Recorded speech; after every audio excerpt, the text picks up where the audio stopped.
Hello, I want to share with you why using credit cards is harmful to your financial wellness. My husband and I, we have certainly used credit cards. We've had many of them, everything from Amex to Visa to MasterCard to all different types of store credit cards. Not that we've used all of these at one time or every month, we certainly did not. But I want to share with you why it's harmful to use them. We stopped using our credit cards in 2017. That's when we eliminated all of our non-mortgage debt, and we started using cash and debit for all purchases. So I know that may sound weird. How do you get by on life without using a credit card? And that's what I want to share with you today. It is possible.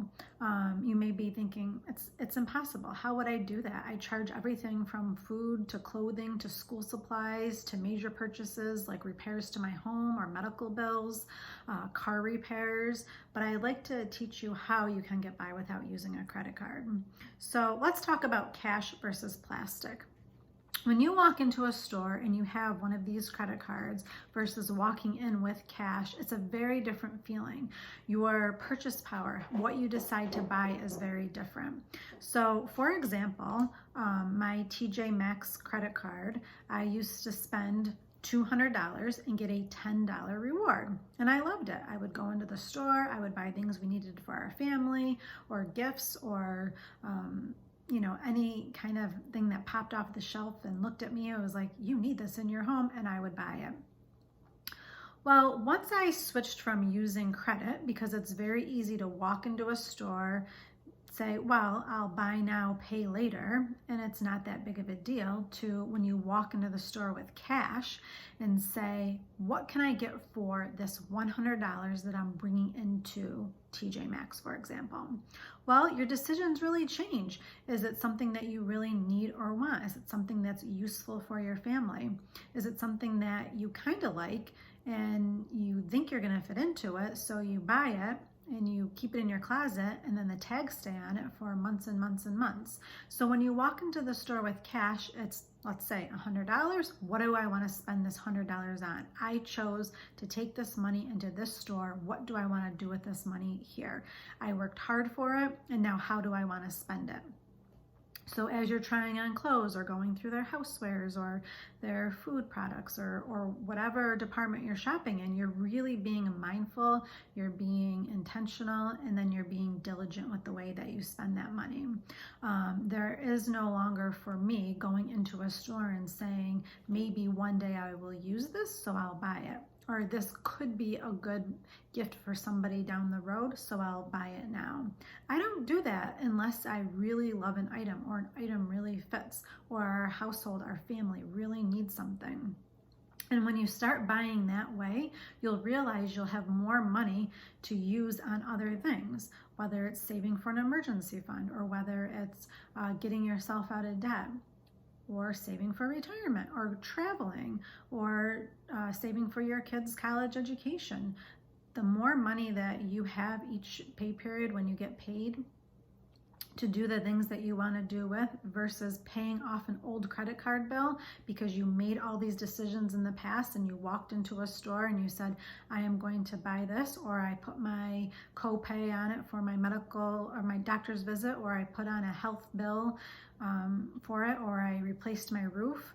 All of these things that you do in the past affect how you spend your money that you get paid today. You can no longer get paid today and say, this is where I want my money to go. You have to stop there and pause and say, okay, this is what I did with my money, and this is now how I have to spend it. You're being forced to spend it for your sins of the past, or the things you did in the past.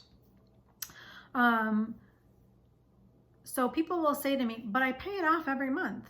Well, you may, but the Federal Reserve did a study and 55% of Americans do not pay it off every month. And credit card debt is the most expensive kind of debt that you can possibly have. So those food purchases, the clothing, the medical, the home repairs, all of those things that you are charging and not able to pay off every month, the interest rate is killing you. You're barely, maybe not you specifically, but people are barely able to make their minimum payments in some situations because their credit card balances are so high and the interest rate is killing them. And that's not what I want for you. I want you to be able to buy something today and actually pay for it and buy it, whether it's using cash or your debit card. Right now, our country and our world is really in this crisis.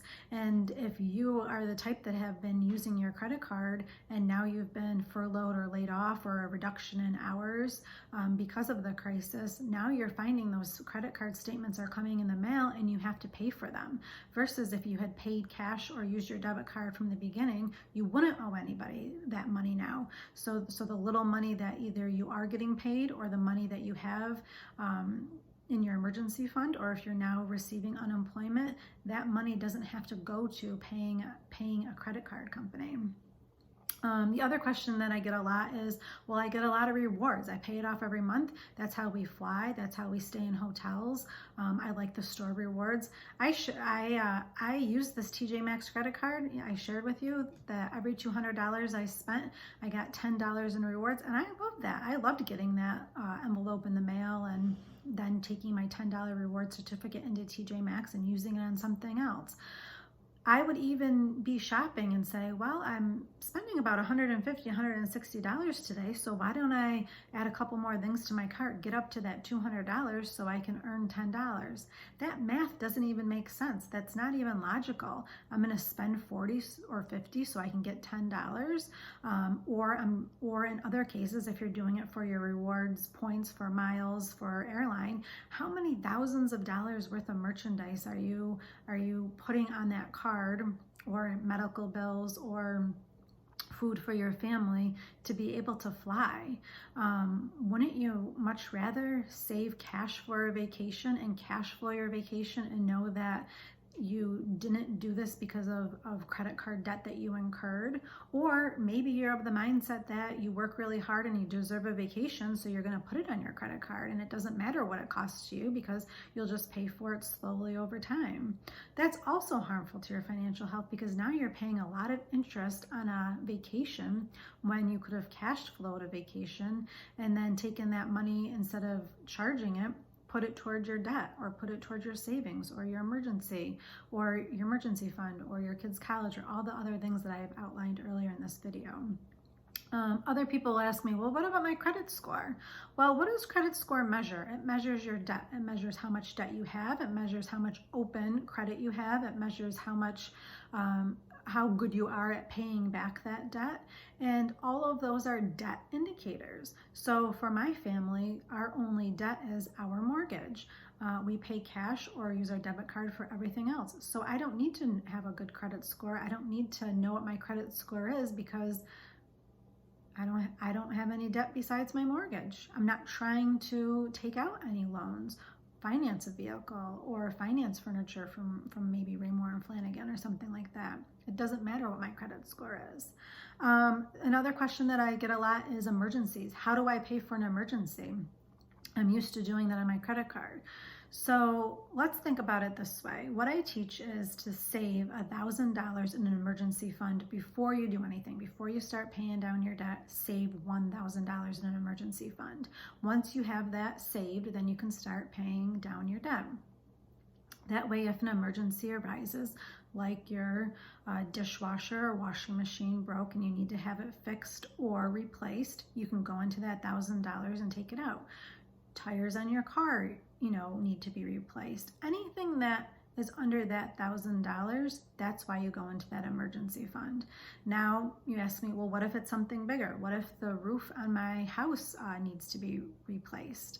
Well, what I'll tell you to do is repair what you can with that $1,000 and then work as hard as you can to save up that cash so you can replace your roof by cash flowing it, by paying that contractor cash. When you use cash to pay for something, your decisions are much different. You'll interview more contractors, you'll get more quotes, you'll think more thoughtfully about the materials you're going to use on your roof.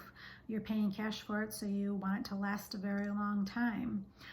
All these decisions don't really enter into your thought process when you're just handing over a credit card and you're saying, okay, this is a quick and easy fix. Let me go ahead, get a contractor, get the roof replaced, and then I can take this off my plate. I don't have to worry about it, and it's done. There's no pain associated with it. You've eliminated that pain point because you've just swiped that card to handle a situation that you're in, versus really trying to figure out what is the best solution and what is the best scenario for you and your family.